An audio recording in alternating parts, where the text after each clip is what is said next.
토날리가 불법 배팅으로 10개월 자격 정지 중징계를 받았다. 강력한 플레이어인 산드로 토날리가 법을 위반한 성격의 배팅에 손을 댄 결과로 인해 연속 10개월 동안 축구 세계에서 있을 수 없는 상황을 맞게 되었다는 것이 확인되었다. 10월 26일 현지 시간에 이탈리아 축구연맹은 공식적인 데이터를 공유하며 토날리에 대한 18개월 동안의 출장 금지 징계를 선고하게 됐다고 전했으며 이 때문에 상위 8개월간은 다른 전략이 진행될 것이라고 덧붙였다. 부과된 벌금의 총합은 2만 유로이다. 산드로 토날리는 불법 배팅 스캔들이 이탈리아의 스포츠 세계를 휩쓸며 대중들의 눈길을 끈 비키니팅의 중심 주목 대상이자 이 사건과 연관되어 채택된 주 경우의 하나였다. 이 플레이어는 이전에 10월부터의 A매치 실형에서 이탈리아 국강대표팀의 일원으로 이름을 올려야 했으나 니콜라 자니올로, 나스톤 빌라, 니콜로 파지오리, 유벤투스와 함께 불법 배팅을 이유로 조사와 신문을 받게 되면서 국대행에서 벗어나야만 했다. 토날리의 사실상 찬스 활동에서 AC 밀란에 소속되어 있었고 그 후에 브레시아에서 활동하고 있을 동안에 그는 스포츠 배팅에 참여했음을 인정하며 이에 따라 강력한 이유로 이 같은 중한 징계를 포스하기로 결정되었다. 급연 짐정하면서 그는 스스로가 속해 있는 팀에게 동을 가하면서 승부 조작을 위해 행위한 의도 혐의에 연결되지 않게 됐을는데 정의와 강력한 법의 힘을 통해 적사소를 코미음판 통곡만 해낸 것이다. 토날리에게 실제로 적용되는 출장 정지 기간은 10개월이다. 18개월 징계 중 도박 중독 치료, 유소년 축구센터 출석 등으로 8개월 징계를 대체한다. 이에 따라 토날리는 잔여 시즌 경기는 물론 오는 2024년 6월에 열리는 UEFA 유로 2024에도 출전할 수 없다. 뉴캐슬은 날벼락을 맞았다. 뉴캐슬은 지난 여름 이적 시장에서 AC 밀란의 간판 미드필더였던 토날리를 영입했다.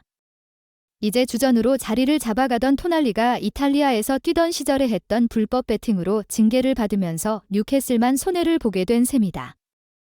한편 자신의 혐의를 인정한 파지올리는 7개월 자격 정지 징계를 받았다. 다음 뉴스. 이것은 눈부시는 굴욕에 가까운 상황이다. 맨체스터 유나이티드의 프로온 축구 선수 제이든 산초가 식당에서 불면증 취급을 받아야 할 대상이 되었다는 사실이 발표되었습니다. 영국의 중요 언론 기관 중 하나인 데일리 스타는 26일 한국 시간으로 계산하면 맨체스터 유나이티드에서 왕따가 돼버린 산초 선수가 에릭 텐 하흐 감독과의 관계 악화를 이유로 선수 동료들 사이에서 낙오되었다. 바람직하지 않은 상황 속에서 강제로 도시락을 먹어야 할 수밖에 없다라는 말로 본 보도를 전했습니다. 산초는 엘리트 프로페셔널 축구단 맨체스터 유나이티드에 합류하기 얼마 전에 오순도순 2021-2022 시즌을 바라보며 전진하고 있었습니다.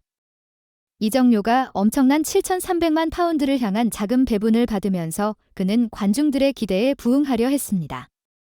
하지만 적응력 문제, 걸림돌과 같은 잇따르는 부상 등으로 그가 원래 기대했던 그만큼 활약하면서 제 모든 능력을 끄집어내지 못했던 것은 인정받아야 한다.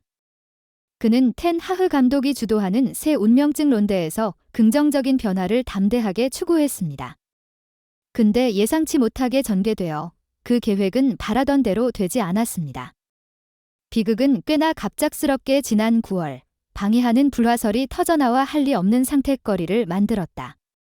텐 하흐 감독은 산초 형제의 팀에서 이탈한 결정에 대해 태도 문제인 것으로 설명했습니다. 산초는 열받아 나는 평가가 너무 공정하지가 않아 향한 희생양이라고 날카롭게 반박했습니다. 놀랍게도 산초는 경기 활동, 연습, 그에 관련된 모든 일에서 배제되어 버렸습니다. 데일리스타는 의기투합하며 따뜻한 말로 산초는 텐 하흐 감독과 충돌하고 나서 은혜 넓은 자신뿐이거나 구단 사랑비 탈려한 초등생들과 절친호가 손잡고 서로 같이 훈련하고 뛰어댕겼다라고 얘기했습니다. 일군의 시설은 그 분명한 목소리를 들어주는 곳이 어디에도 없어서 제자리로 돌아오지 못하는 듯 보였답니다라고 덧붙였다. 이 독특한 언론 일동은 다른 본격적인 디지털 언론 디에스레틱의 기사를 속속 인용하여 산초의 차량은 아카데미 건물 주차장 밖에 흐릿해진 달빛 아래에 주차해야 하며 훈련 시작 전에 훈련복을 갈아입기 위해 몸을 숨기는 곳, 탈의실 몇 군데에 골라 숨어야 합니다.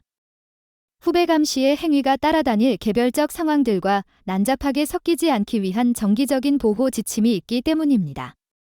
그리고 식당을 이용할 수 없는 건 어찌나 큰 일이 걸쳐 배운 맨체스터 유나이티드 음식점 직원이 그에게 겸손히 도시락을 가져다주는 만화죠라고 덧붙이게 되었습니다. 다음 뉴스. 맨체스터 유나이티드는 클럽 역사상의 다양한 돌파구와 놀라운 사건들을 겪고 있는 상황입니다. 그리고 최근에 이곳에서 벌어진 놀라운 소식은 맨체스터 유나이티드가 푸른 옛날의 전설적인 골키퍼인 데이비드 데비드 더 기의 재영입을 고려하고 있다는 것입니다. 이 소식은 축구계와 팬들을 놀라게 만들고 있습니다. 데비드 더 기는 전 세계적으로 유명한 이름으로 맨체스터 유나이티드에서 10년 이상 활약하며 클럽의 영웅으로 남았습니다. 그는 세계 최고의 골키퍼 중 하나로 여겨지며 클럽에서 12년 동안 헌신적으로 뛰어들어온 인물입니다. 그의 개인적인 업적과 팀의 성과는 클럽 역사에 길게 남았으며 그는 맨체스터 유나이티드의 상징적인 선수 중 하나로 손꼽힙니다. 그러나 지난 시즌은 데이비드 데 헤아의 흥행이 꺾이는 시기였으며 그로 인해 그의 미래에 대한 의문과 논란이 끊이지 않았습니다. 맨체스터 유나이티드는 현재 팀의 재편이 필요한 시점이며 데이비드 데 헤아의 떠남은 필연적인 결정으로 여겨졌습니다. 그러나 최근의 보도에 따르면 맨체스터 유나이티드는 상황이 바뀌었다고 합니다. 맨체스터 유나이티드는 데이비드 데 헤아를 재영입하기 위해 움직이고 있으며 이는 다소 뜻밖의 전개로 여겨집니다. 이렇게 어떻게 가능한 것일까요? 맨체스터 유나이티드가 고려한 중요한 요소 중 하나는 안드레이 오너너의 영입입니다. 안드레 오나나는 미래가 매우 밝은 유망한 골키퍼로 평가되며 성장 가능성이 큽니다. 그러나 그는 내년 1월에 아프리카 네이션스컵 참가를 위해 팀을 잠시 떠나야 하며 이는 맨체스터 유나이티드 골문에서 중요한 공백을 남깁니다. 또한 맨체스터 유나이티드의 드레싱 룸 상황도 안정되지 않은 상태입니다. 감독 데릭 텐 해그와 선수들 간의 갈등이 보도되고 있으며 이로 인해 팀 내 분위기가 복잡해지고 있습니다. 더불어 데이비드 데 헤아의 떠남으로 인해 팀의 단결력이 약해졌으며 그는 드레싱룸에서 존경을 받던 선수였습니다. 그의 재영입은 팀의 정신적 및 신체적 안정성을 가져올 수 있을 것으로 기대됩니다.